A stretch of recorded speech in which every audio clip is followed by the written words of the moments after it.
अपूर्ण प्रेमाची अधुरी कहाणी, मराठी लव्ह स्टोरी. प्रेम ही अशी भावना आहे, जी प्रत्येकाला जाणवत नाही.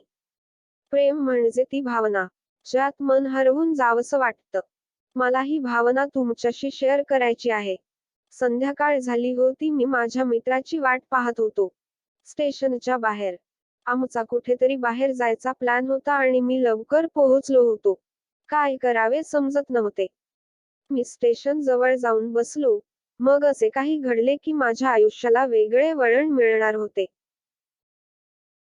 मी स्टेशनच्या दिशेने बघत होतो की माझा मित्र आला की नाही. तेवढ्यात माझी नजर एका मुलीवर पडली. तिथे जो वेळ होता, तो काही काळ मी पूर्णपणे थांबला होता. विसरलो मी कुठे आहे, मी का. फक्त माझी नजर त्या मुलीवरून हटू शकली नाही आणि मी तिच्याकडे बघतच राहिलो. तिचा निरागस चेहरा, तिचे छोटे छोटे डोळे, तिच्या निरागस चेहऱ्यावरचे निरागस हास्य, जणू ती देवदूतच आहे. ते प्रेम होतं का? मला माहित नाही. फक्त माझे मन म्हणत होते की माझा मित्र काही वेळाने यावा, की ही वेळ थांबली पाहिजे. मला त्याचे नाव जाणून घ्यायचे होते. मला त्याच्याबद्दल खूप काही जाणून घ्यायचे होते, पण ते कसे करावे हे मला समजत नव्हते. मला काहीच समजत नव्हते. तेव्हा मी फक्त देवाकडे प्रार्थना केली की मला माझ्या आयुष्यात ही मुलगी हवी आहे. ती निघून जात होती. मला त्याला माझ्या नजरेपासून दूर ठेवावे लागले. त्याच्याशी बोलायचं होतं. त्याच्याशी मैत्री करून माझ्या मनातील गोष्ट सांगायची होती. पण कसे? हाच प्रश्न माझ्या मनात पुन्हा पुन्हा येत होता आणि मला अस्वस्थ करत होता. मला पुन्हा वाटलं की ते नाव डोळ्यांसमोरून जाण्याआधी मला कळलं तर मी माझा होईन आणि कदाचित देवाने माझ्यासाठीच ते पाठवलं असावं. तर मला समजेल की देवाने चमत्कार केला आहे. मधून आवाज आला. मागे. प्रिय, मी येथे आहे. मग तिने मागे वळून बघितले तर मला तिथून एक मुलगी हाक मारताना दिसली आणि ती तिच्या जवळ गेली. तेव्हा मला समजले की त्या मुलीचे नाव प्रिया आहे. मला आनंद झाला आणि त्या मुलीचे आभार मानावेसे वाटले, कारण तिच्यामुळे मला तिचे नाव कळले. तेव्हाच मी ठरवले की आता तिला माझे बनवायचे आहे. तिला माझ्या आयुष्यात आणायचे आहे.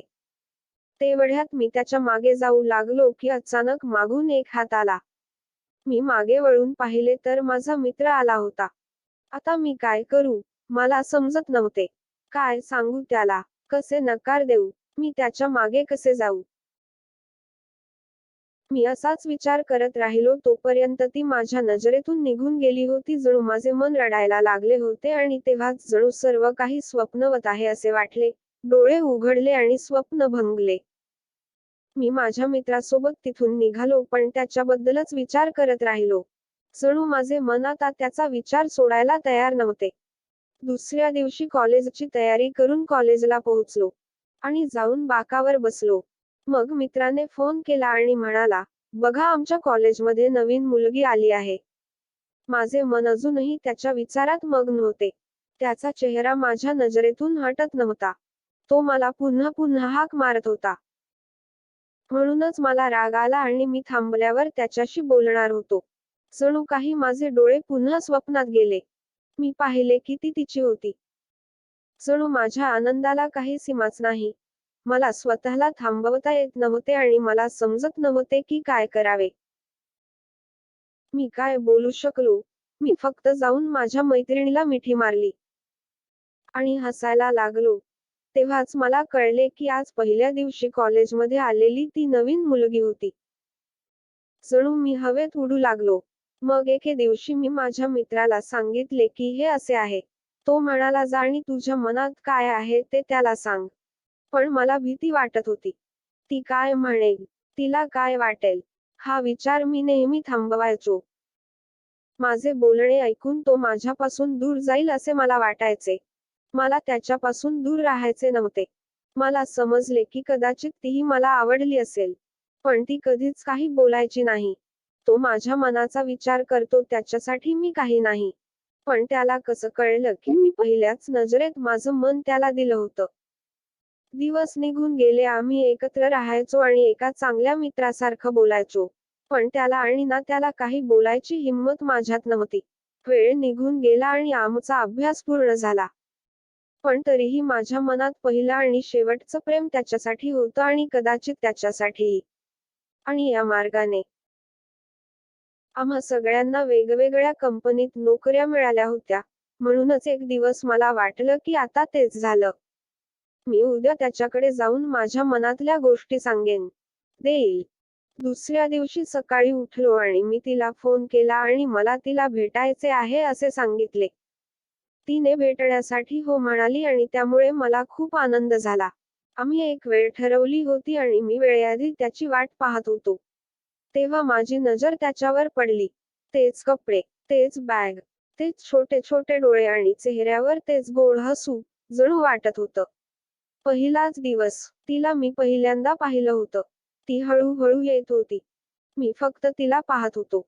मग ती जवळ येते, तेव्हा ती माझ्या समोर बसते. बस, मी तिला म्हणालो की मला तिच्याशी काही बोलायचे आहे. तेव्हाच ती पण म्हणाली की मला पण तुला काही बोलायचे आहे. मी खुश झालो. मला वाटले की आज ती पण तिच्या मनाचे बोलेल. मग मी तिला म्हणालो, तू आधी बोल असं दिलं. तिने आधी बोलायला नकार दिला. पण मी फक्त आग्रह केला. तू आधी बोल आणि ती बोलणार होती. जणू माझा श्वास थांबला होता. त्याचं ऐकण्यासाठी. सगळं थांबलं होतं. फक्त मला आणि त्याचं सारखं वाटत होतं. आजूबाजूला अजून काही नाही. पुन्हा त्याने त्याच्या पिशवीतून एक कार्ड काढले. आणि मला दिले. त्या क्षणी. तो पहिलाच क्षण, जेव्हा वाटलं मला स्वप्न पडलं. आणि स्वप्न भंगलं गेली. त्या कार्डात तिच्या लग्नाचं आमंत्रण होतं. तेच. मग काय? सगळं तिथेच थांबलं. कदाचित तिला माझ्या मनाची गोष्ट सांगायला मला खूप वेळ लागला. खूप उशीर झाला.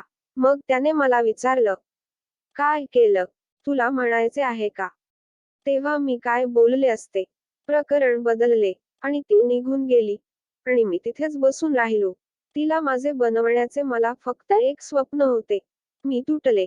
त्या दिवशी आणि पहिला दिवस जणू माझ्या आयुष्यात का आला होता. मला अजूनही ही गोष्ट समजली नाही. पहिला दिवस सुद्धा स्वप्नासारखा आला आणि काही वेळाने तुटला. आणि आजचा हा क्षण, जो पुन्हा स्वप्न बनला आणि क्षणात तुटला. म्हणूनच मित्रांनो, मनातलं सांगायला उशीर करू नका. नाहीतर इतका उशीर होईल की तुम्हाला तुमचं प्रेम फक्त स्वप्नातच करावं लागेल. तर मित्रांनो, कथा कशी वाटली ही कॉमेंट मधून आम्हाला जरूर कळवा. आवडली असेल तर लाईक करा आणि चॅनलला सबस्क्राईब करायला विसरू नका. धन्यवाद.